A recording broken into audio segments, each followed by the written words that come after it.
Assalamualaikum warahmatullahi wabarakatuh.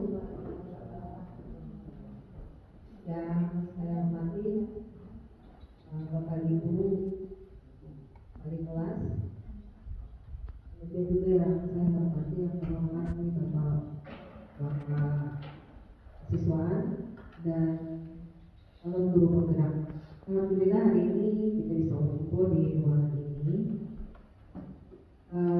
untuk kegiatan diseminasi tentang budaya positif di sekolah.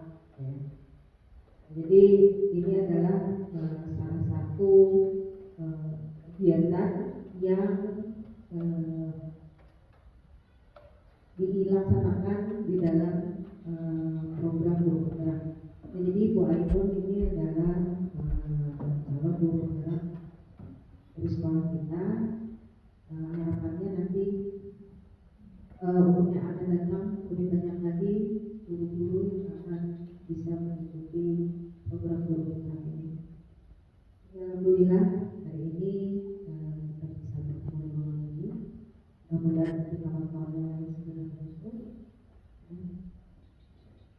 Lalu kita memohon pertolongan kepada Allah, mudah-mudahan kita selalu diberikan kesehatan dan keselamatan. Mohon doa karena ada beberapa kawan kita yang sakit, mudah-mudahan kita segera sembuh. Tak lupa salam salam juga selalu kita berikan kedua kita bersama Allah Taala. Mudah-mudahan kita semua mendapatkan syafaat dari beliau. Jadi Bapak Ibu, hari ini kegiatannya itu lebih ke diseminasi tentang apa sih kegiatan yang bisa atau budaya positif yang bisa kita lakukan di sekolah yang sesuai dengan amanahnya kurikulum merdeka. Nah, jadi Ibu Ainun nanti akan berbagi, kemudian juga nanti akan diskusi. Ya, tentunya ini nanti hasilnya akan memberikan dampak positif atau hasilnya bisa kita pakai nanti untuk memperbaiki peraturan atau tertib di sekolah maupun tata tertib di kelas ibu masing-masing. Nah, jadi makanya yang diundang hari ini adalah guru yang juga mendapat tugas tambahan sebagai wali kelas. Nah, harapannya juga setelah ini nanti Bapak Ibu bisa memberikan mengimbaskan juga kawan-kawan yang lain yang tidak bisa hadirkan hari ini bahwa setelah acara diskusi tadi di ruangan ini bahwa hasilnya adalah seperti ini. Jadi mohon nanti Bapak Ibu juga untuk mendiseminasikan atau mengimbaskan itu kepada kawan-kawan. Jadi begitu Bapak Ibu, nanti akan dipandu oleh Bu Ainun dan juga kita punya Mas Ayubi nanti yang juga akan memberikan arahan bagaimana seharusnya, karena kita perlu untuk merevisi tata tertib kita juga. Jadi bagaimana tata tertib kita itu juga bisa nanti memberikan warna bagaimana menumbuhkan budaya positif di sekolah.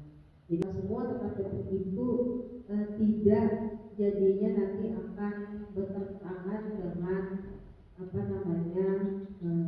norma, tidak bertentangan dengan peraturan dan perundang-undangan, serta menjadikan sekolah kita ini menjadi sekolah yang menyenangkan untuk anak. Jadi nanti peraturan dibuat itu supaya ya, kita juga tetap harus mendisiplinkan peserta didik.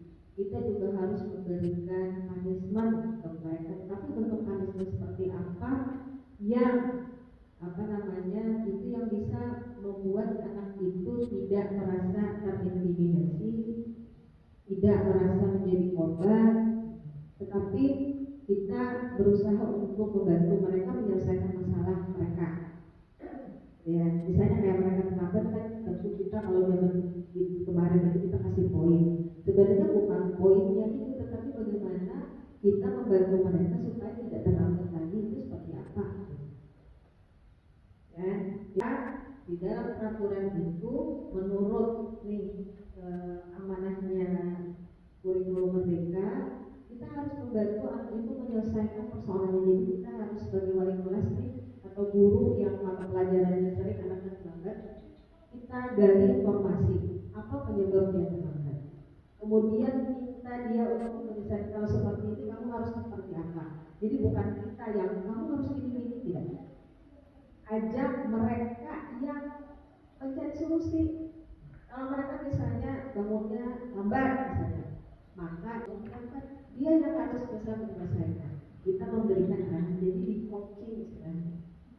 Nah, jadi kita memberi arahan supaya dia berusaha menyelesaikan masalah sendiri. Jadi itu sebenarnya yang diharapkan.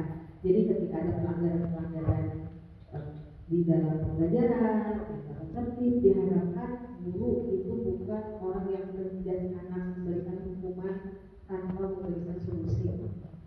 Jadi kita berharap nanti peraturan kita bisa menumbuhkan kesadaran peserta didik bahwa dia salah, dia harus memperbaiki diri, dia harus melakukan sesuatu sesuai etika, sesuai norma dan peraturan yang berlaku di sekolah tanpa merasa diintimidasi. Jadi artinya membangun kepercayaan diri, membangun rasa tanggung jawab, kesadaran dirinya. Nah, itu memang tidak mudah Bapak Ibu, itu perlu proses. Nah, itu akan mudah dilaksanakan jika kita sepakat untuk membawa anak didik kita untuk mengubah cara berpikir dia sesuai yang kita harapkan. Ya, jadi saya sebagai kepala sekolah, Bu Ainun juga sebagai orang yang nantinya akan memberikan informasi tentang budaya seperti apa yang diamanatkan guru-guru mereka, dan tentu ujung tombaknya itu adalah Bapak Ibu di kelas.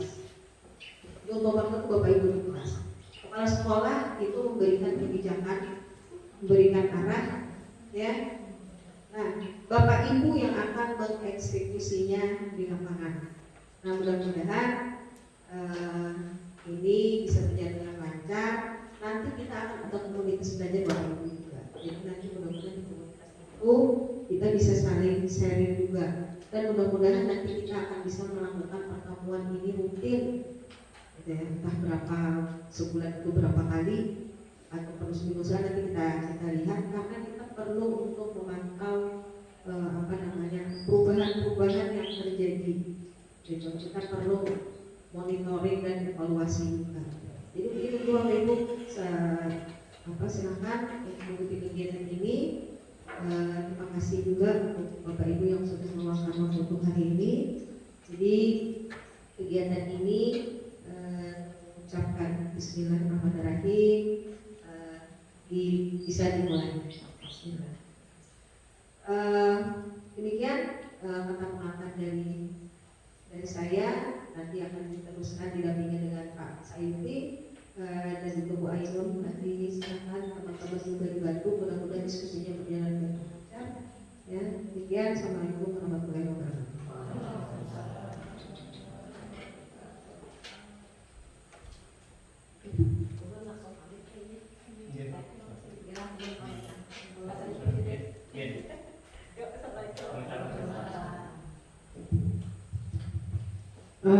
Terima kasih Ibu sudah membuka kegiatan ini. Kita mulai ya.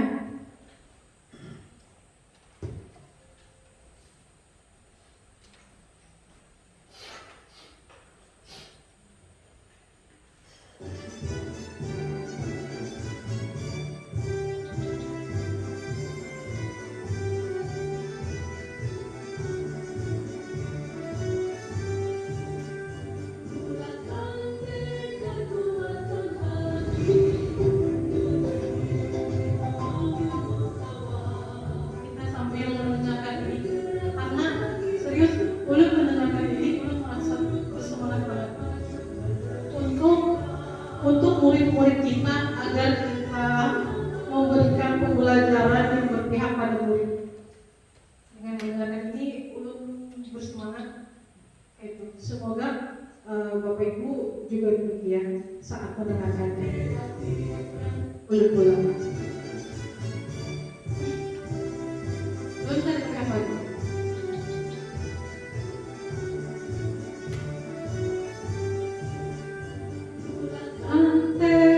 Kuatkan hati, negeri ini memanggilmu kawan. Kalian bergerak berbagi untuk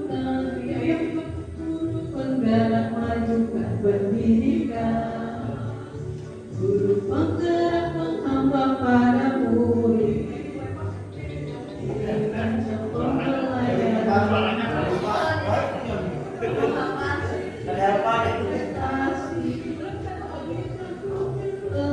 Pancasila, belajar bergerak berbagi untuk negeri, menjalin kolaborasi.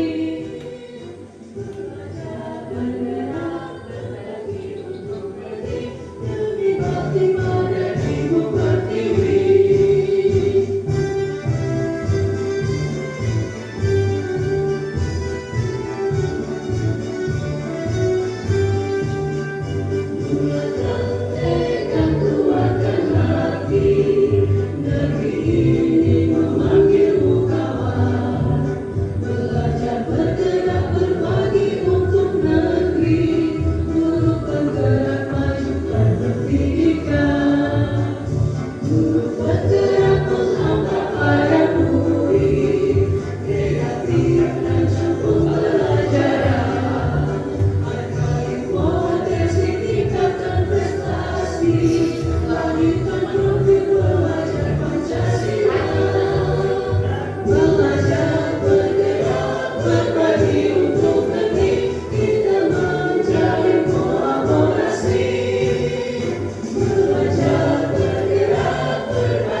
Jadi kami guru penggerak ada masnya juga. Dan lagu tadi apa yang terlintas dalam pikiran Bapak Ibu tentang guru? Ada maksud guru enggak? Tentang guru tuh mestinya kayak apa?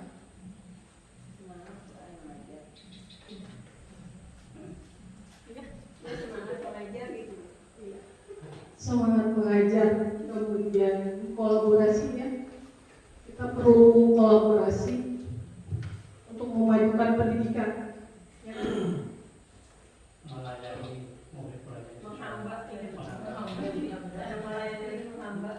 Ya, melayani siswa kita memang diberi gaji, itu karena kita diberi amanah untuk melayani mengantar siswa sebenarnya, bukan dia pada kita. Makanya dulu ketika itu apa potensi yang ada siswa dan kita kembangkan kita sebagai fasilitator, moderator siswa yang mempunyai hak penuh untuk mengembangkan segala potensi yang ada di pribadi. Sangat bagus Bapak. Terima kasih Bapak. Nah, jadi apalagi kurikulum merdeka ya. Kurikulum merdeka itu pembelajaran berfokus pada murid. Jadi kita tuh kalau dulunya kita ngajar dengan cara ceramah, habis itu kita jelaskan ke anak-anak dengan ceramah, kemudian anak-anak buka halaman 10, kerjakan halaman 10, kadang lagi kayak itu. Tapi kita cari metode pembelajaran yang sesuai. Ada semua sama antara misalnya kita ada kelas 10 ada 2A dan B. Di kelas 10 kita metodenya A, kemudian di kelas B A lagi metodenya. Tidak bisa. Kita lihat anaknya seperti apa. Dalam mengajar kita lihat, oh anak ini cepat menangkap pembelajaran, kalau anak ini lambat, kalau anak ini memandang terus. Nah, cara kita kayak apa caranya supaya anak itu paham dengan apa yang kita berikan, pembelajaran yang kita berikan, seperti itu. Kemudian ada lagi, kita ini dulu permainan dulu. Siapa mau bermain? 2 orang. Maksudnya gini, 1 orang misalkan dia menggenggam tangannya, dia berusaha menggenggam jangan sampai terbuka, jangan sampai apa yang ada di genggamannya diberikan kepada orang yang meminta. Sedangkan yang satunya membujuk kayak apa caranya supaya si yang menggenggam tadi mau buka. main-main. Bu Eva udah kayak sampai mau bujuk, ayolah buka, ayolah ini.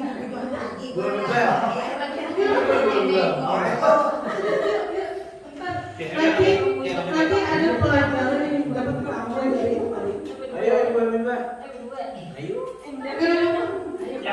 Yang berhasil Pak Haji Pati berhasil bujuk saya. Iya.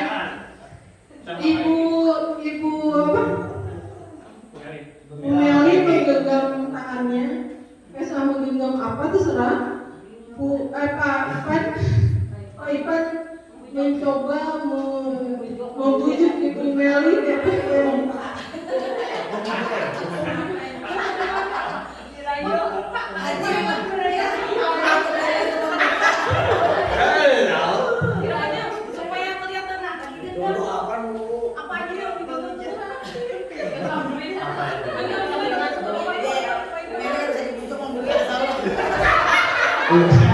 bisa dibujuk yang bukan seorang.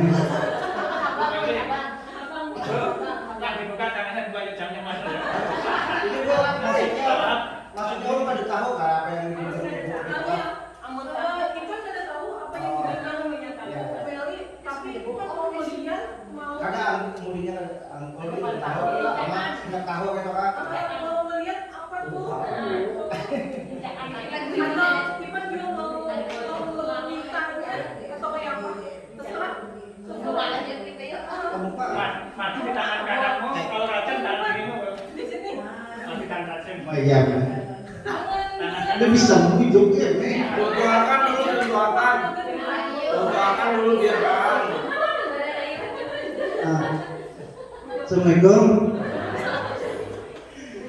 Boleh tahu Bu itu ada apa di tangan itu? Kok nggak mau lepas tangan itu? Rahasia. Dua tuh. Pakai itu kah? Lu sedih suara orang dari Kedengaran? Kok rahasia sih? rahasia. Nyanyi lawas kada. Boleh lihat Bu, kan saya lihat dari tadi kan Ibu tuh tangannya genggam terus tangan kiri enggak, jadi saya penasaran Bu apa yang di dalam tangan Ibu. Boleh tahu? Mau tahu aja atau mau tahu banget? Mau tahu banget. Lu kok saya lihat Bu? Kayaknya ini sangat rahasia jadi tidak boleh untuk dikasih tahu. Gimana ya caranya supaya Ibu ini ngasih tahu? Pakai bahasa Indonesia. Diberi panduan.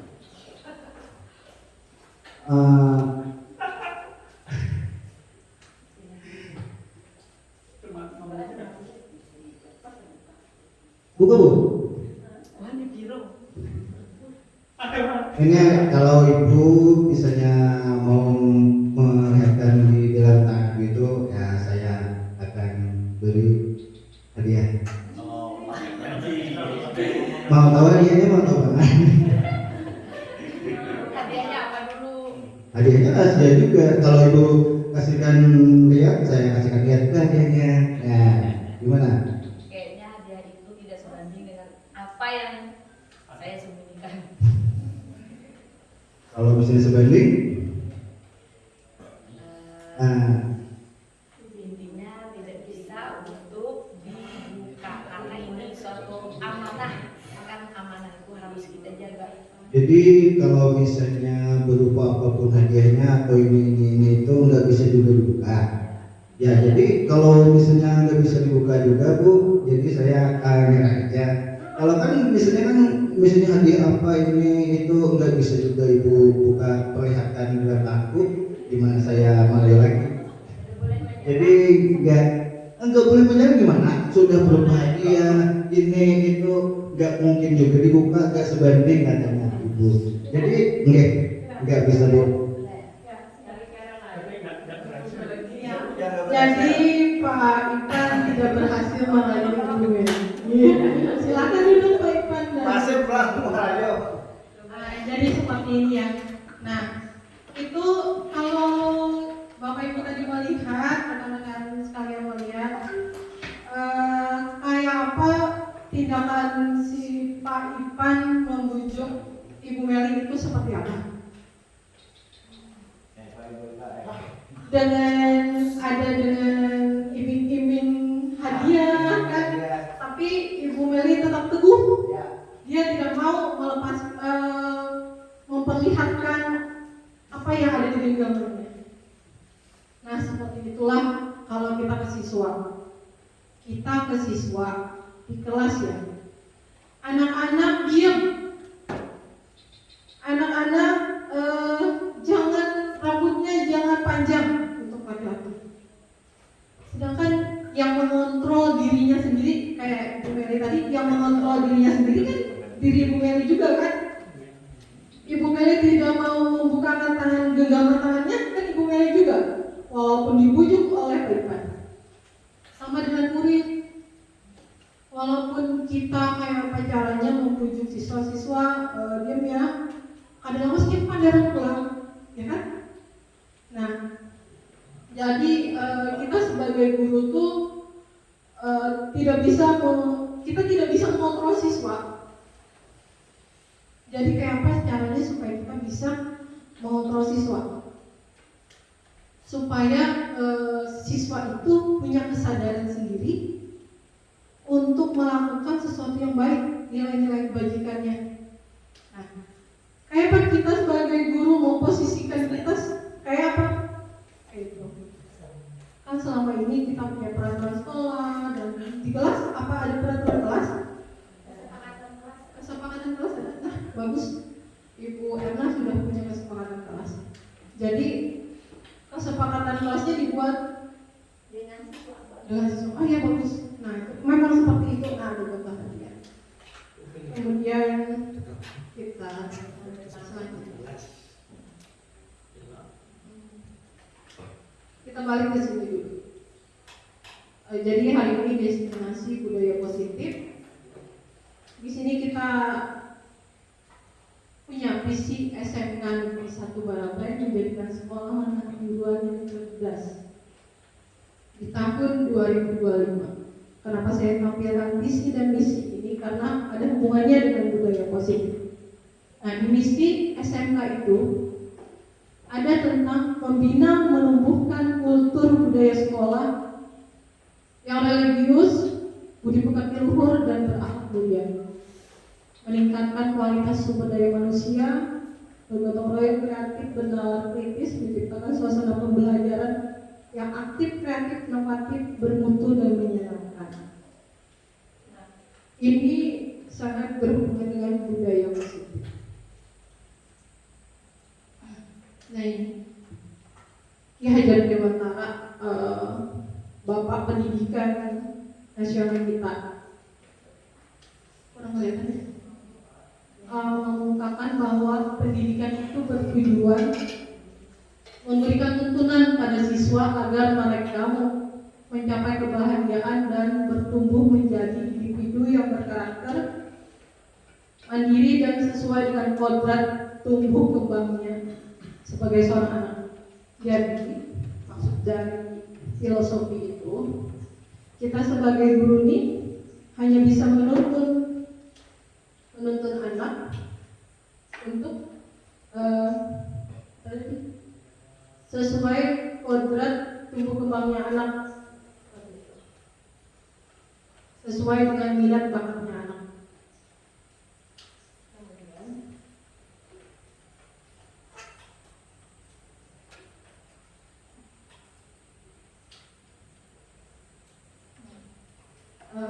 Filosofi Ki Hajar Dewantara juga Ingarso Sontoloyo, apa Pak?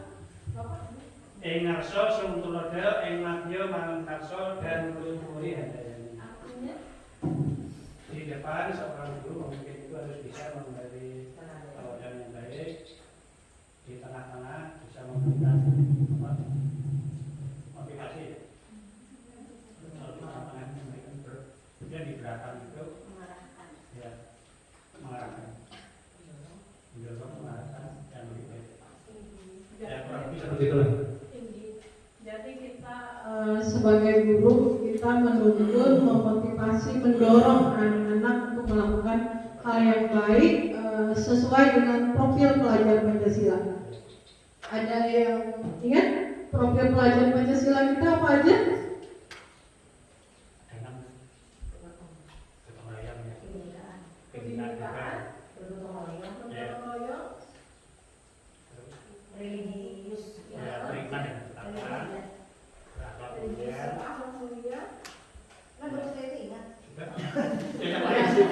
Nah, jadi tujuan pendidikan kita itu untuk menciptakan murid yang punya karakter profil pelajar Pancasila kan atau kurikulum merdeka kita ini. Nah,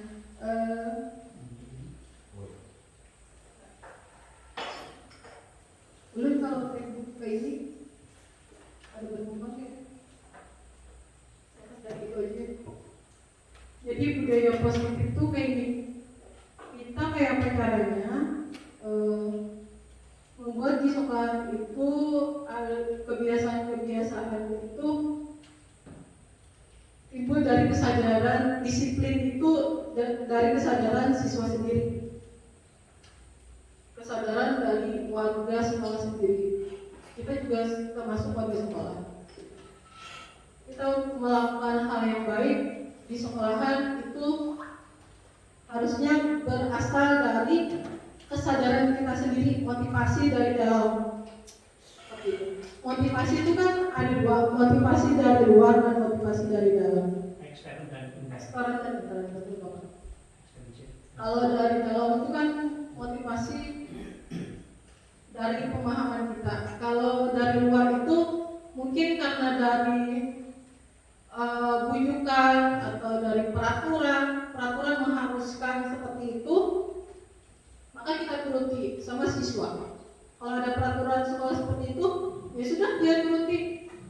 Misalkan kamu harus disiplin masuk jam 7.30, pulang jam 4.30, di sekolahan kada boleh gitu.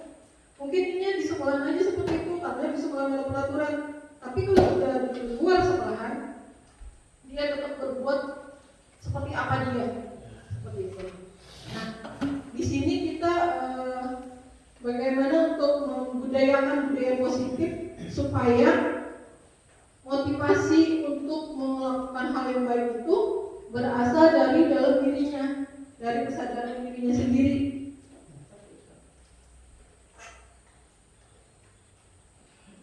Disiplin positif ini merupakan salah satu cara untuk menerapkan disiplin dengan menumbuhkan kesadaran serta memberdayakan anak untuk melakukan sesuatu tanpa sogokan, ancaman maupun hukuman. Nah, kita kan mau anak disiplin. Kadang kita membayangkan kalau disiplin itu anak menuruti peraturan dan disiplin tuh. Sebenarnya bukan kayak itu. Disiplin positif itu yaitu tadi anak melakukan sesuatu hal itu dari kesadaran sendiri, dari motivasi dari dalam dirinya.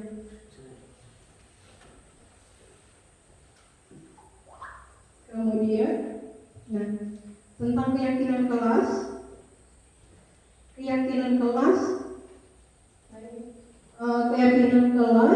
adalah kesepakatan kelas yang diyakini bersama yang merupakan salah satu disiplin positif dalam membangun budaya positif di sekolah. Dengan adanya keyakinan kelas, di setiap kelas diharapkan dapat mewujudkan tujuan pendidikan yang berorientasi kepada profil pelajar Pancasila.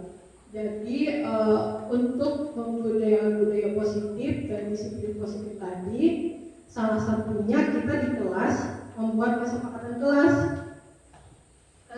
Kan tadi supaya ada motivasi dalam diri. Nah, keyakinan kelas itu apa? Mungkin Ibu Erna sudah ada pernah dengar? Ya. Kesepakatan antara guru di dalam kelas, baik itu wali kelas ataupun guru pengajar dengan siswa yang ada di kelas. Kalau guru sendiri mengambilnya untuk wali kelas itu kesepakatan bagi siswa yang tidak melaksanakan tiket kelas. Jadi ada pelanggaran, misalnya denda, kemudian harus membersihkan kelas, habis situ kalau Randa kemarin itu kesepakatan yang kami melakukan dengan siswa, kesepakatan kami. Jadi keyakinan kelas atau kesepakatan kelas yang kemudian jadi keyakinan kelas itu dibuat ada prosedur-prosedurnya.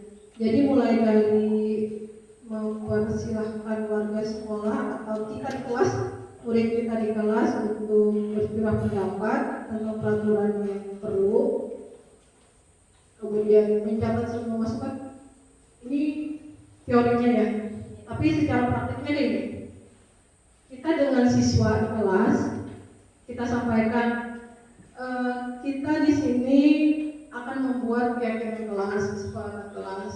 Kenapa kita membuat kesepakatan kelas? Supaya pembelajaran di kelas menjadi menyenangkan.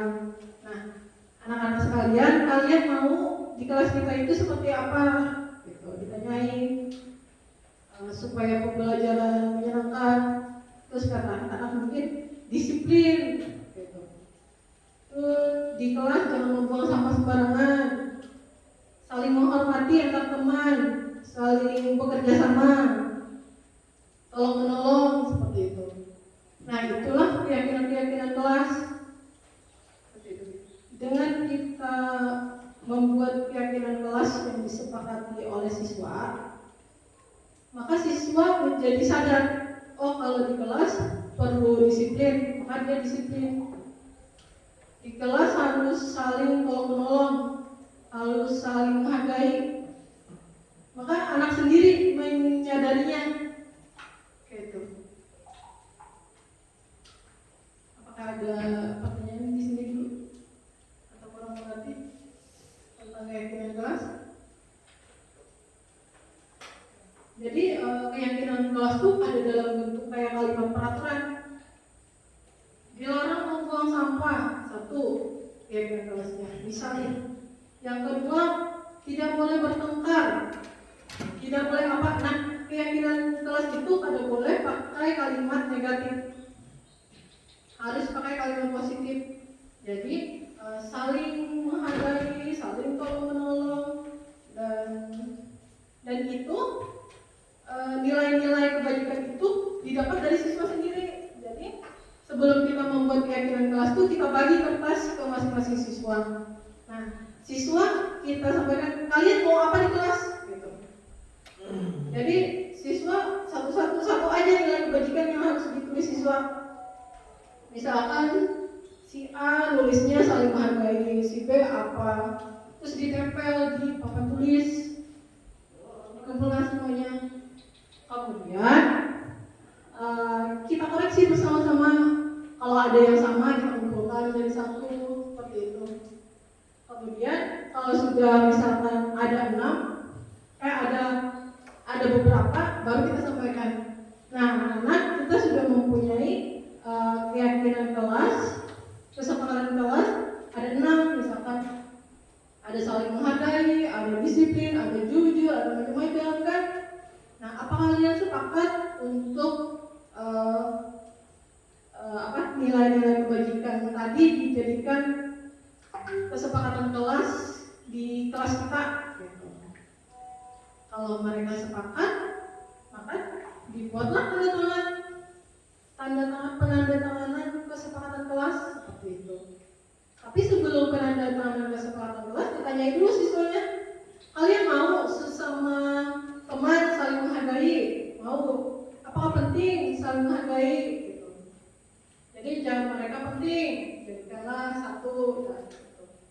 Disiplin perlu kan di kelas? Perlu. Gitu. Jadi kesadaran mereka sendiri dulu. Kemudian jujur perlu kada? Menjaga kebersihan perlu kada? Gitu. Jadi kalau jaga perlu, udah disepakati, ada beberapa nilai kebajikan yang menjadikan kesepakatan kelas nanti, baru ditandatangani kesepakatan kelas. Nah, kalau sudah ditandatangani, jadilah keyakinan kelas seperti itu. Apakah ada yang ditanyakan di sini? sekolah? Ya. Mungkin tidak menanyakan, tapi mungkin menambahkan sedikit ya Bu ya. Kalau mengenai masalah disiplin ke siswa, terus siswanya harus begini-begini, ya harus ya. Harus begini dan begitu, jadi siswa yang baik, yang berkarakter. Kalau menurut saya untuk membuat mereka berkarakter, untuk membuat mereka disiplin, untuk membuat mereka ini dan itu, kita sebagai guru, kita dulu yang memperlihatkan ke mereka, memberikan contoh. Oh yang disiplin itu seperti ini, oh yang peraturannya seperti ini. Kita juga sebagai guru harus mengikuti yang seperti ini. Jadi kan kalau mereka mencontoh dari gurunya seperti itu, sedikit banyaknya mereka akan tergugah, mereka akan bersemangat. Iya. Berarti ngasuh pelajaran. Iya. Betul.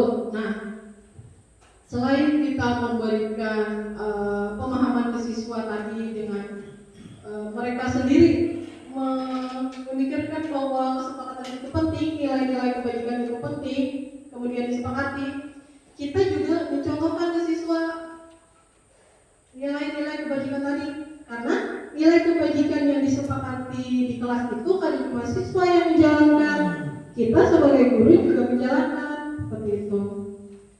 Karena kesepakatan kelas, misalkan siswa mau apa, guru seperti apa, guru harus datang tepat waktu, misalkan. Disiplin kan? Nah, disiplin. Sebagai warga sekolah, kita juga harus dicontohkan. Jadi di kelas dia punya keyakinan, di luar kelas dia melihat gurunya seperti apa. Seperti itu. Ya. Jadi kesepakatan kelas itu dari nilai-nilai kebajikan. Nilai-nilai kebajikan kita karena kurikulum merdeka, yaitu tadi profil pelajar Pancasila. Nah, nilai-nilai kebajikan itu sebenarnya ada kita ambil dari beberapa.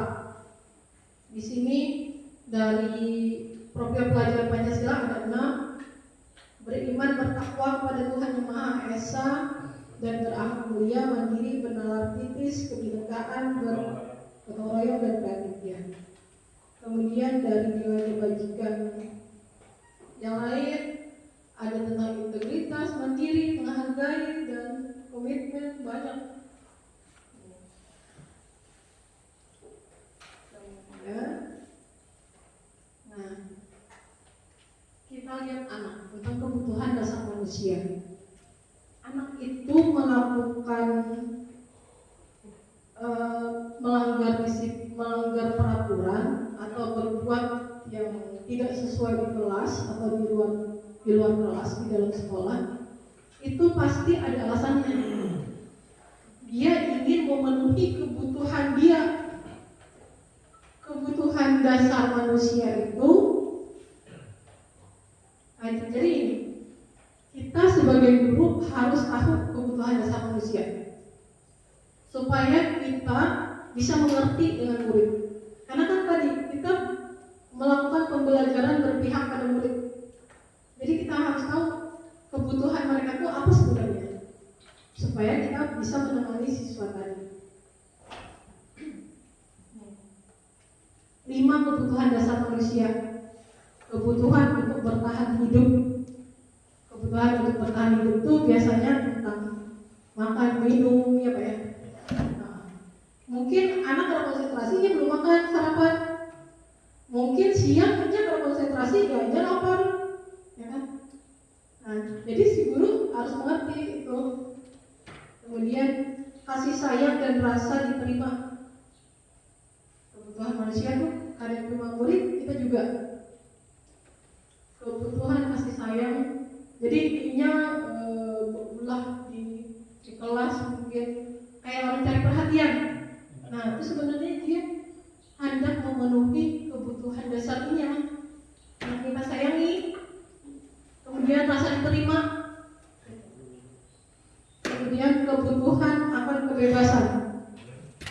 Kebutuhan akan kesenangan dan kebutuhan akan penguasaan. Itulah kebutuhan dasar manusia. Nah, di sini dijelaskan kebutuhan untuk bertahan hidup. Kayak tadi, Kemudian kebutuhan kasih sayang, udah tahu kan? Kebutuhan akan penguasaan, kebutuhan berhubungan dengan kekuatan untuk mencapai sesuatu, untuk menjadi kompeten, untuk menjadi terampil, hendak diakui atas prestasinya, dan keterampilan, hendak didengarkan, dan memiliki rasa harga diri. Itu kebutuhan penguasaan. Terus kebutuhan kebebasan, kebutuhan akan kemandirian.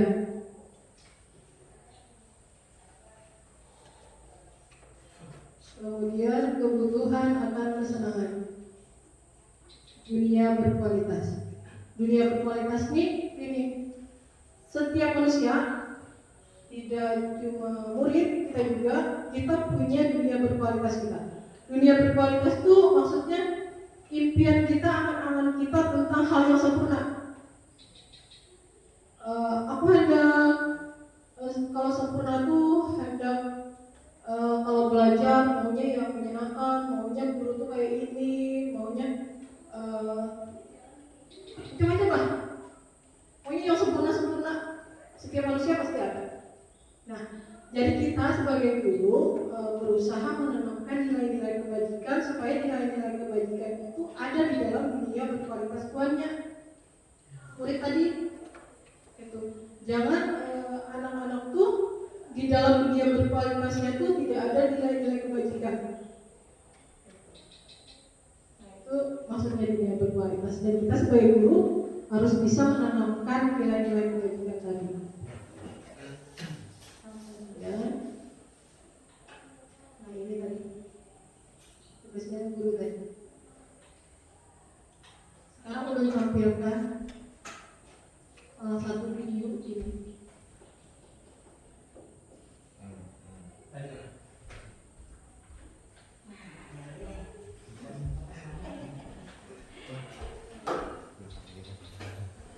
Itu kedua.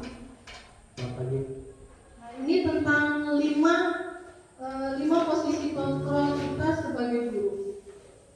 Jadi setelah kita tahu kebutuhan dasar manusia tadi ya, kita tahu murid kita punya 5 kebutuhan dasar. Macam-macam tadi kan? Tentang apa tadi?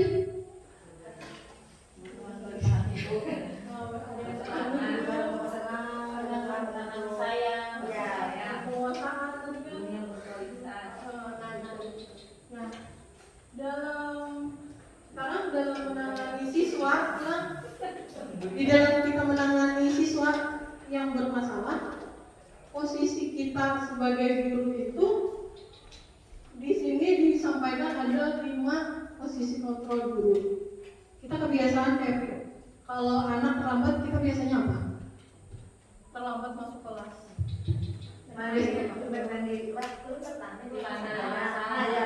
berdiri. Ini kita berdiri lari. Bertanya dulu alasan terlambat apa. Setelah itu dijelaskan. Lalu itu kalau dulu di PDP malah kalau tidak langsung duduk bu, malah belum biar di depan dulu sambil mendengarkan untuk menjelaskan. Saya juga kemarin dia jadi asisten dulu di kelas supaya dia bisa mengingat apa yang belum sampaikan atau belajar itu. Atau kalau bagian. Nah, jadi dengan kita mempelajari 5 posisi kontrol guru, kita akan tahu kita nanti di kelas atau di sekolah itu seperti apa bagusnya. Jadi sebelum menampilkan posisi kontrol guru yang bagus itu seperti apa, yang sesuai dengan situasi itu seperti apa, belum tanya-tanya dulu. Kalau anak misalkan ribut di kelas, itu kita kayak apa? Kalau ribut, kita tegur semuanya diam, itu bisa, atau kita memberikan penjelasan supaya mereka itu bisa menghargai gurunya. Kemudian bila ada anak yang ada paham dijelaskan I-nya main HP seorang atau I-nya mencoret-coret bukunya aja, ada fokus ke pelajaran. Itu kayak bapak cara menanganinya. Terima kasih Bu. Jika ada anak yang seperti itu, mungkin saya akan lebih memberikan pertanyaan tentang pelajaran yang saya sampaikan dulu. Dia tidak mampu ya, saya minta dia gunakan HP-nya untuk browsing. Terima kasih. Kemudian kalau ada anak laki-laki rambutnya panjang, kayak apa cara menanganinya ya? Kalau yang rambutnya panjang, kita kembalikan, kan di kelas itu ada peraturan, kita suruh baca kembali karena biasanya anak-anak tuh walaupun sudah dijelaskan, walaupun sudah disampaikan, kadang dia lupa dan malah sebenarnya bukan lupa, kayak sengaja, karena mungkin menurutnya rambut panjang itu suatu keren misalnya, padahal karena sudah bersekolah di tempat kita harus mengikuti peraturan yang ada di sekolah kita. Jadi sebagai guru saya mengarahkan untuk seperti yang Bapak Soyudi terapkan waktu awal-awal, kalau memang rambutnya panjang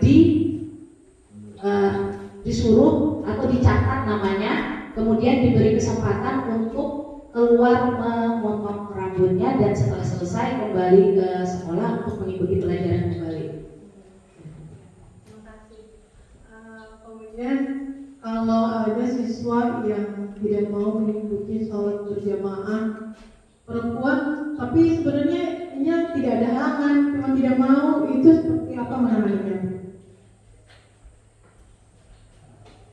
Kalau ada siswa yang seperti itu,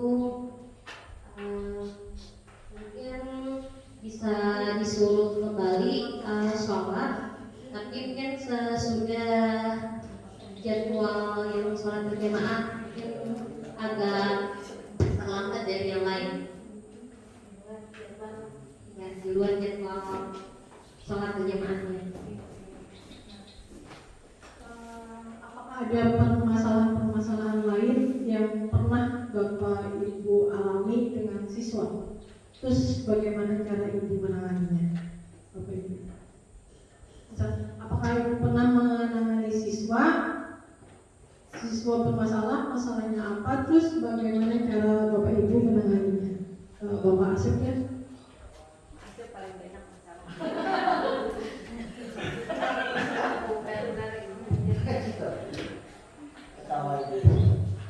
Ya, kemarin ada siswa ulun masalah, jadi begini, sudah diberi arahan lawan ulun, lawan BP, lawan kajurnya, kami ditanya ke rumah ulun, apa masalah pian, baiknya hendak kayak apa menurut pian, ini yang lagi tentang kami harapan di kelas karena jarang turun, tugas jarang menggawe, jadi ada yang 1 minggu ada turun pas waktu acara apa tuh yang belajar itu ya.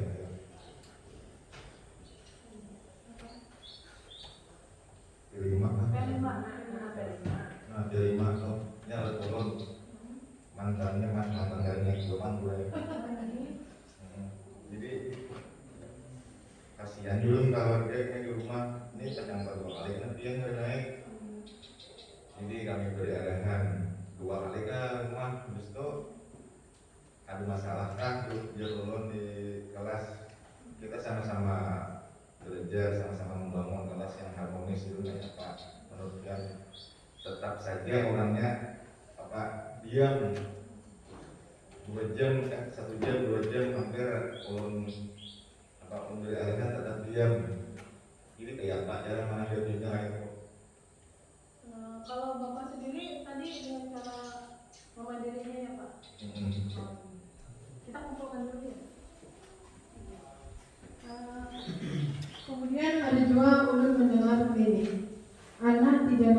malas karena mungkin ada yang broken home ya, broken home, terus ini aja malas pergi sekolah, malas pergi sekolah, terus karena dia sebenarnya dia pintar dulunya, tapi karena dia meninggalkan pelajaran dia jadi kadang bisa mengikuti pelajaran lagi, jadi malas jadinya. Kemudian akhirnya nilainya menurun, karena banyak yang turun akhirnya tidak naik kelas juga. Nah, sekarang ini jadi untuk mengatasi permasalahan tadi, kita sebagai guru mestinya memposisikan diri seperti apa. Di sini posisi kontrol guru itu ada 5. Ada sebagai penghukum, ada pembuat rasa bersalah, kemudian pemantau, sebagai teman, kemudian sebagai manajer. Jadi kita guru ini bisa juga sebagai manajer ke siswa. Dan kalau bisa siswa sendiri bisa jadi manajer untuk dirinya sendiri. Untuk lebih jelasnya kita simak tayangan ini.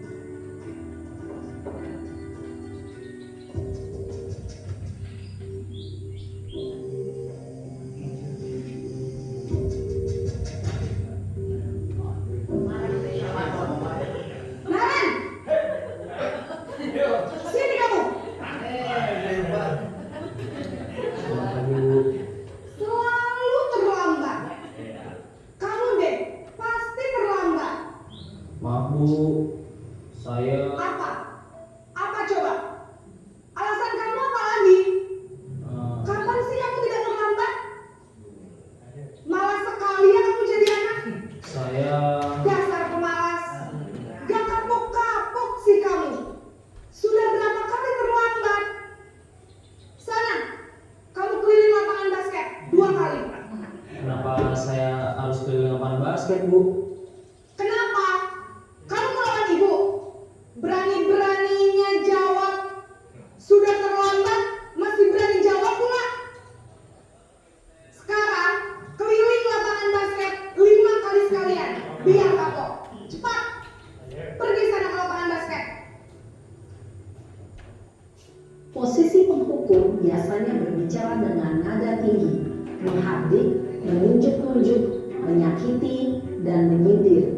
Hukuman bisa berupa fisik maupun psikis. Ibu dan bapak guru hebat. Dampak yang terjadi pada murid ketika guru berada pada posisi penghukum adalah murid cenderung akan memberontak, bahkan menyimpan dendam.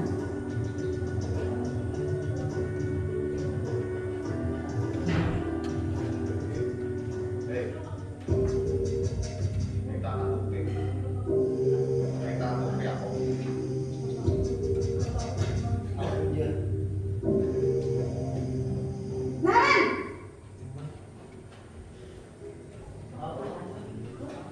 Selamat pagi Bu.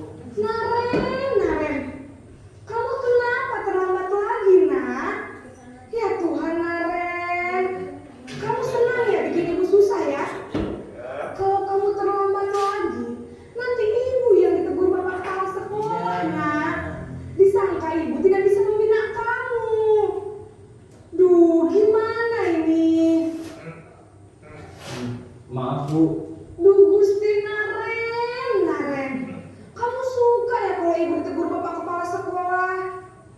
Terus, sekarang ibu harus tulis apa ini di buku absen? Ini kamu sudah sering terlambat loh. Ibu harus apa coba? maaf Bu, maaf sekali. Ya sudah, lain kali jangan bikin ibu susah lagi ya nak ya. Ibu tidak akan kuat lagi kalau kamu begini terus. Bisa jantungan kalau ibu ditegur bapak kepala sekolah. Sana cepat kelas. Maaf ya Bu, maaf sekali. Posisi pembuat rasa bersalah berbicara dengan nada tenang, cenderung lembut, namun kata-kata yang diutarakan membuat murid merasa menjadi orang yang gagal, memandang buruk dirinya sendiri, merasa tidak berharga, dan tidak sanggup membahagiakan orang lain. Ketika guru mengambil posisi pembuat rasa bersalah, murid akan menganggap dirinya yang bersalah dan ia akan menyimpan emosi negatif tersebut di dalam dirinya.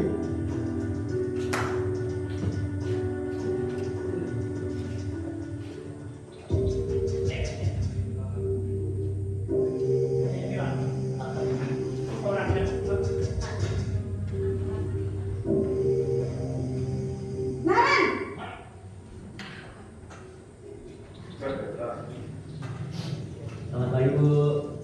Wah, sudah jam berapa ini nak? Selamat pagi ya sayang. Iya Bu, habis ibu saya lupa bangunkan saya Bu. Kamu malah menyalahkan ibu kamu. Kamu bukannya anak yang harus paling kencang. Kok terlambat sih? Iya Bu, saya memang terlambat bangun tadi. Jadi biarpun saya lari kencang, tetap gak kekejar Bu. Ya sudah sana. Nanti lain kali larinya lebih kencang lagi ya. Biar gak terlambat lagi. Bikin senang ibu. Demi ibu. Bisa kan? Bisa Bu.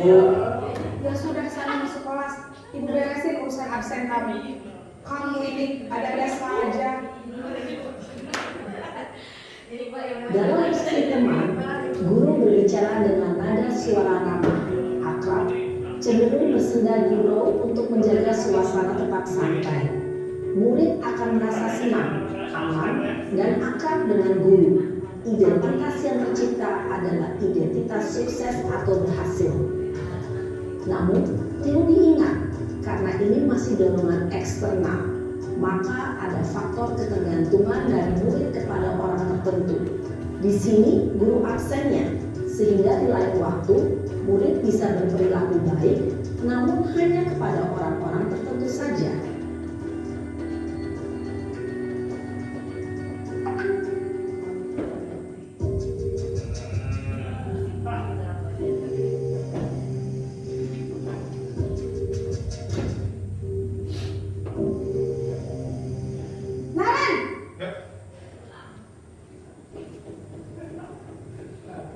Selamat pagi Bu. Naren, apa peraturan sekolah kita tentang jam berapa kita harus masuk sekolah, nak? Kita harus di sekolah jam 7 Bu. Iya betul, sekarang sudah jam 7.20. Naren sudah tahu konsekuensinya jika terlambat hadir. Paham Bu. Saya harus tinggal kelas pas jam istirahat selama 20 menit. Iya benar, konsekuensinya demikian. Jadi nanti jam 9.30 pas istirahat, kamu harus tinggal di kelas, kerjakan tugas tambahan untuk ketertinggalan kamu, ya? Baik Bu. Posisi pemantau mengandalkan penghitungan atau data untuk mengontrol murid. Guru mengarahkan murid berdasarkan peraturan dan konsekuensi. Seorang pemantau menunjukkan bahasa tubuh dan ekspresi wajah yang datar dan cenderung formal.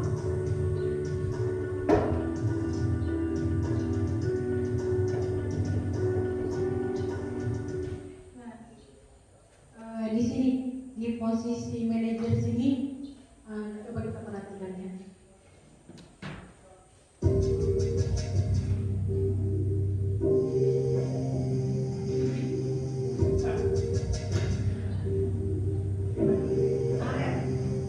Naren!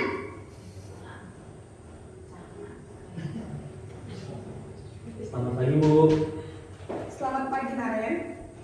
Maaf Bu, saya terlambat. Iya, sekolah masuknya jam 7, sekarang sudah jam 7.20. Jadi sekarang bagaimana ini Naren? Maaf Bu, saya lupa setel alarm saya semalam. Baiklah, menurut kamu, keyakinan sekolah yang mana yang perlu kamu tingkatkan? Menghargai diri sendiri dan orang lain mungkin ya Bu. Setuju. Jadi, apakah Naren meyakini prinsip saling menghormati tersebut? Iya Bu, saya meyakininya. Apakah Naren bersedia memperbaiki masalah keterlambatan ini? Bersedia Bu. Bagaimana kamu akan perbaiki masalah keterlambatan ini? Saya akan coba untuk tidak lupa menyetel alarm saya Bu. Baik, kalau Naren lupa menyetel alarm di rumah, Ada orang yang kira-kira bisa bantu mengingatkan tidak? Ada Bu, kakak saya, Kak Emma. Ada lagi selain Kak Emma? Selain Kak Emma, ada ibu saya. Baik, jadi yang mengingatkan Naren adalah Kak Emma dan ibu kamu ya? Kira-kira akan mulai setel alarm kapan nih Naren? Setelah pulang sekolah, akan segera saya lakukan. Baik, jadi Naren akan setel alarm untuk bangun besok pagi dan akan diingatkan oleh kakak dan ibunda Naren ya. Ada lagi yang mungkin perlu dilakukan Naren agar tidak terlambat bangun lagi? Tidak ada Bu. Baik Naren, terima kasih untuk kerjasama kamu. Sekarang kamu perlu kembali ke kelas untuk belajar. Baik Bu, terima kasih. Posisi manajer adalah posisi kontrol yang disarankan untuk membimbing murid memiliki sikap disiplin yang positif, yaitu murid yang mandiri, bertanggung jawab, dan dapat memecahkan masalah. Tujuan dari posisi ini adalah agar murid dapat berefleksi atas tindakannya. Guru akan dengan tulus memberikan pertanyaan-pertanyaan bermakna, sehingga membuat murid dapat belajar dari kesalahannya dan mencari sebuah solusi untuk menyelesaikannya. Ibu dan Bapak guru hebat,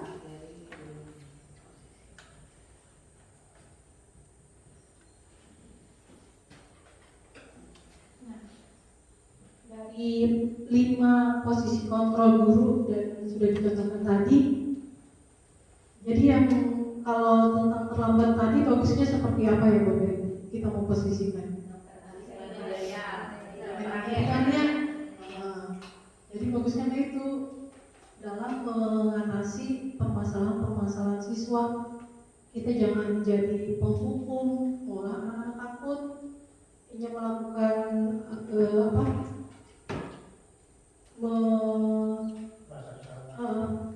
disiplin karena dia takut dihukum gitu.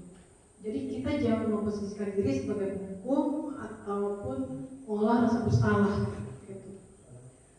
Jadi bagusnya itu sebagai manajer, tapi kita perlu juga dalam beberapa situasi kita perlu sebagai teman, sebagai pemantau, tapi dalam mengatasi beberapa masalah yang mungkin agak berat, disitulah kita sebagai manajer di kelas ataupun di luar kelas. Kemarin belum ada contoh.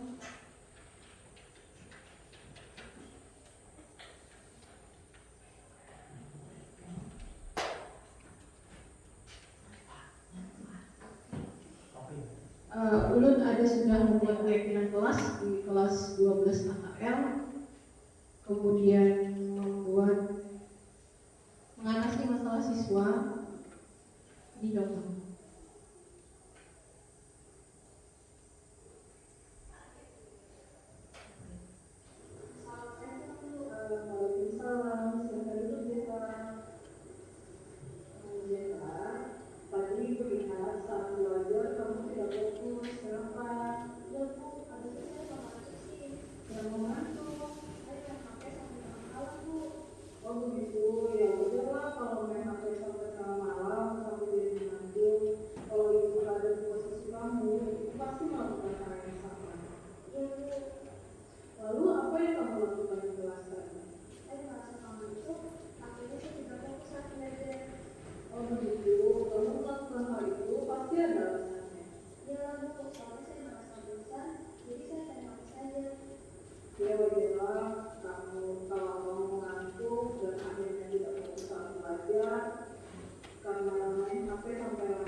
Sejak ambil sampai sini. Kita menangani siswa kalau bisa dengan posisi kita sebagai manajer.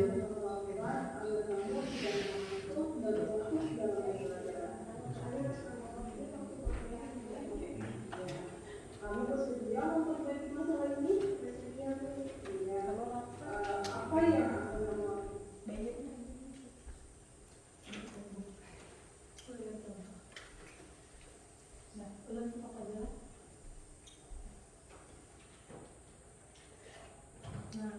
jadi kayak itu Bapak Ibu rekan-rekan semuanya, kita memposisikan diri kita di kelas.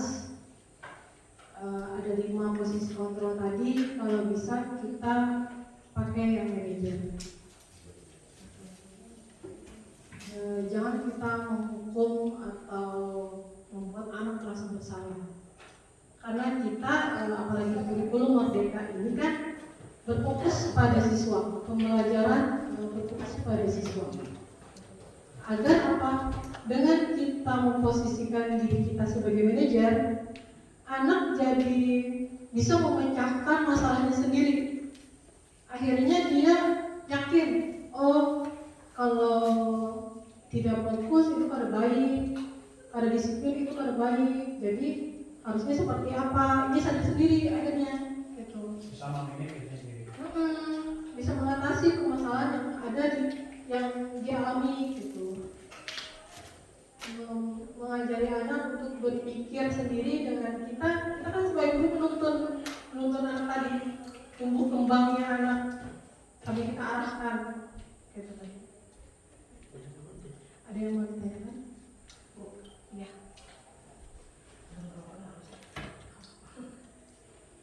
Sambil ini sudah ya. Ada berpiringan ambil. Sebelumnya mohon maaf ya Bu, ini sebenarnya sudah lama terpikirkan. Pembelajaran itu kan berpusat pada siswa, pada peserta didiknya. Untuk peserta didik itu, kalau menurut saya untuk peserta didik itu bisa fokus dalam belajar, tentu dia harus merasa senang ya dalam hal apapun di lingkungan sekolah. Salah satunya mungkin terkait dengan masalah fasilitas sekolah. Contoh nih, misalkan kipas angin. Nah, kadang-kadang kan yang saya lihat nih bukan bermaksud meremehkan sekolah atau gimana, bukan bermaksud menjadi sekolah atau apa. Beberapa kelas kan ada yang nggak ada kipas anginnya Bu. Jadi kan anak-anak tuh kadang kepanasan dan lain sebagainya. Kan itu akan mempengaruhi ke cara dia dalam belajar, itu akan mempengaruhi gitu loh Bu. Maksudnya itu nantinya gimana tuh, maksudnya apakah boleh siswa itu, bukan menuntut sih ya, meminta gitu ya. Kalau misalkan mereka patungan, takutnya nanti memberatkan untuk beberapa peserta didik Bu. Ya jadi mungkin dari sekolah untuk lebih memikirkan, untuk lebih gimana nih caranya agar suasana dalam belajar siswa itu kondusif untuk dia menerima pelajaran, dia membuat dia senang, membuat dia merasa nyaman ketika dia belajar gitu. Ya. Jadi untuk suasana kelas yang menyenangkan ya, ini sambil dilihat lagi slide-nya. Jadi itu perlu kolaborasi tadi. Nah, untuk terwujudnya budaya positif ini memerlukan proses dan kolaborasi semua warga sekolah dan pemangku kepentingan perlu saling mendukung, menghayati dan menerapkan nilai-nilai kebajikan yang telah disepakati. Jadi perlu kolaborasi dengan orang tua, seperti itu, ya, atau dengan sekolah.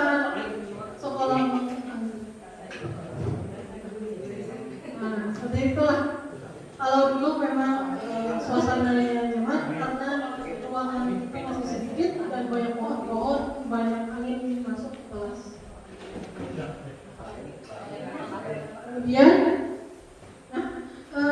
sudah bisa dipahami, sebaiknya kita berposisi seperti apa dalam menangani siswa ya. Nah seperti itulah, kalau bisa kita tuh memposisikan diri sebagai manajer, dan kita sebagai manajer nanti akhirnya siswa sendiri bisa memposisikan dirinya sebagai manajer juga. Ya, manajer itu dalam artian bukan kayak perusahaan, manajer perusahaan, bukan, dalam menangani siswa tadi. Nah, dalam menangani siswa dalam posisi manajer itu ada istilah dengan segitiga restitusi. Dan gue tadi sudah melaksanakan segitiga restitusi tadi. Istilahnya segitiga restitusi. Nah, restitusi itu maksudnya ini. Nah,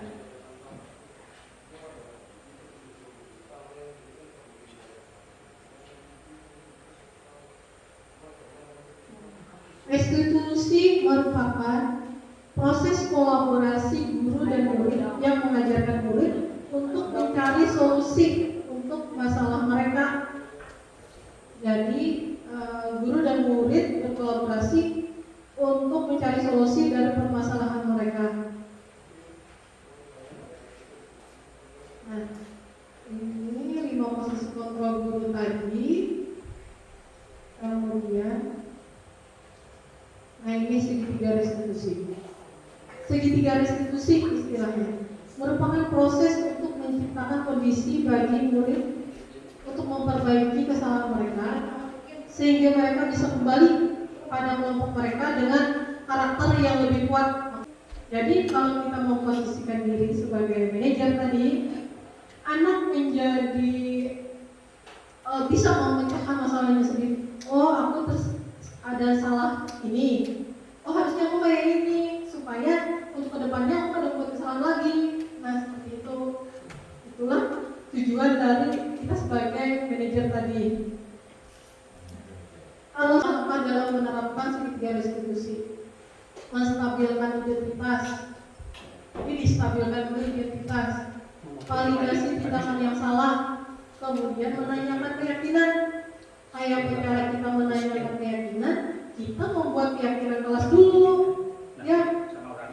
Ini tadi dalam matematika ini bagus di awal semester belum menyampaikan ini supaya pas pembelajaran kita bisa melaksanakan ini posisi kita sebagai manajer dan segitiga restitusi ini.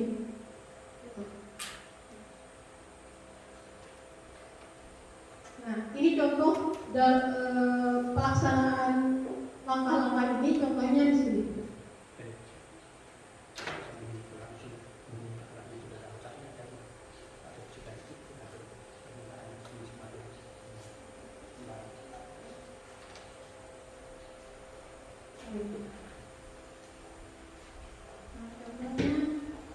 Ini tadi masalah siswa yang ada konsentrasi tadi.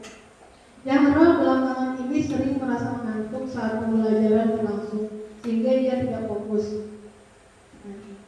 Berikut adalah skenario penyelesaian masalah menggunakan segitiga restitusi.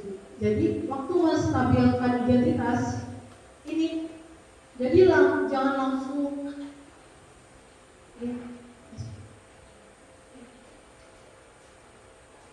menstabilkan identitas.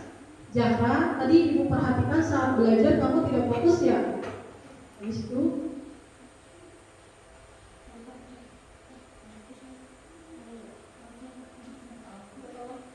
nah, jadi gini, menstabilkan identitas. Jadi si guru caranya gini, jangan guru tuh kayak menyalahkan siswa langsung. Karena tadi mengantuk ya, ada fokus ya. Kenapa itu? Nah, di posisi menstabilkan identitas itu kita menanya ke supaya siswa itu jujur dulu. Nah, jujur dulu di menstabilkan identitas ini. Jahra, tadi ibu perhatikan saat belajar kamu tidak fokus ya? Iya bu. Nah, ya aku sendiri kan?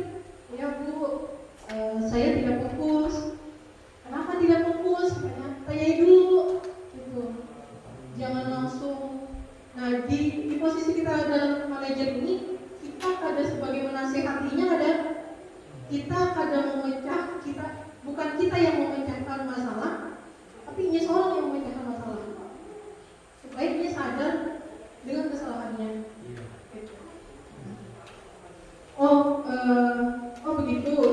wajar kamu tidak fokus karena mengantuk. Nah di sini situasinya. Kemudian waktu validasi tindakan yang salah, kita validasi tindakan I-nya yang salah tadi dengan lalu kenapa jadi mengantuk? Gitu. Lalu kenapa jadi mengantuk? Kita validasi kan dia salah di sini. Saya main HP sampai larut malam jadi. Pasti main HP ada alasannya, kita cari terus alasannya kenapa. Oh dia bosan, jadi main HP ada ingatan waktu lagi sampai tengah malam beberapa hari ini. Nah wajar kita jangan itu mau main HP sampai malam jadi mengantuk, jadi di sekolah tidak fokus, jangan. Yang gitu, oh wajar kita mau lakinya. Ini terbuka dan ini yang berpikir, oh wajar kita main HP sampai tengah malam jadi mengantuk, akhirnya kada fokus. Nah gitu, jadi kita gali terus. Kemudian ibu sangat menghargai tindakan kamu. Nah kita hargai laginya, tidak melakukan hal yang lebih buruk dari itu, cuma tidak fokus kan. Coba kalau dia membolos, mengganggu kawannya karena yang ada fokus tadi. Nah itu jadi kita ujinya. Nah setelah kita validasi tindakan yang salah, nah kita tanyakan keyakinan. Sekarang coba kita perhatikan tindakan kamu mengantuk pada saat pembelajaran di kelas, apakah sesuai dengan keyakinan kelas kita. Nah itu kita kembalikan lagi ke keyakinan. Jadi jangan langsung, itu melanggar, kayak gini, jangan. Tuh jadi membuat siswa merasa bersalah atau menghukum. Kita di sini posisi kita sebagai manajer. Ya di kelas barang kita sebagai manajer ya. Ada perusahaan, nah seperti itu. Tidak Bu, ya. Menurut kamu keyakinan kelas apa yang sudah dilanggar? Nah, menurut kamu keyakinan kelas apa yang sudah dilanggar? Inya sendiri mengingati apa yang salah dari dirinya. Tapi kerjanya disiplin. Nah, ya betul disiplin. Nah, kita mau pelan-pelan. Nah, menurut kamu pentinglah disiplin itu? Penting Bu. Nah, harusnya kalau seperti itu kamu harus bagaimana? Nah, dia berpikir dong, oh harusnya jadi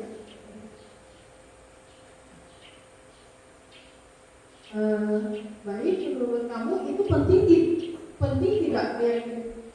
Terus jadinya dengan harus mengatur waktu pemakaian HP Bu, kamu bersedia memperbaiki masalah ini.